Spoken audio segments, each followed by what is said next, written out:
Cadeva tutto russo, intera cucina, fatta maschina, pizza margarita. Buongiorno, tia Margherita. Buonasera, come Oh, sei? che piacere di Come vedere. stai tu bene, grazie a Dio, siete? Su viaggio ha fatto pro. Ne parliamo di sto viaggio, Pietro, mio nipote è stato un bravissimo giovanotto, quando si appena riccia. Mi ha detto sì, ma visto che era così ammalata, mi era piata sapete, ha preso attenzione che era guidata.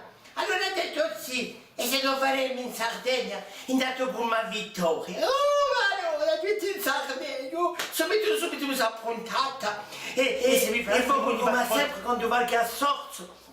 Voglio in di Massimiliano, oh che bravo! A via, come si chiama? Via Elton John.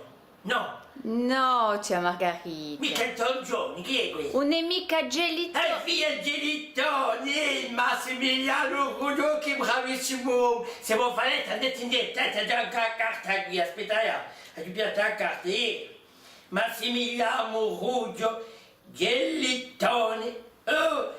Bedesbrest first, una stanza, ogni tanto mi appronta a me stanze, così bravo Massimiliano, ti mando un bacio Massimiliano. E poi dopo siamo andati a spaziare, Pietro, a Giovanni e poi Vittoria. E poi ti dico che c'è che mi è accaduto a me.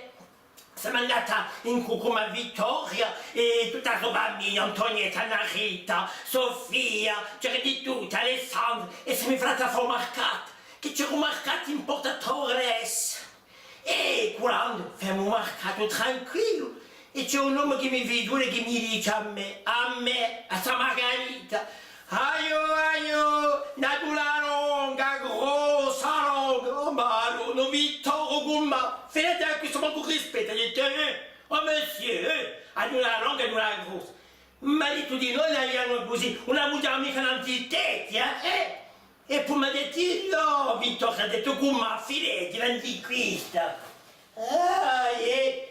Era grossa, sicuro, non è mica longa, è grossa. Ma è anche lunga, è così. E poi dopo, e mi continua.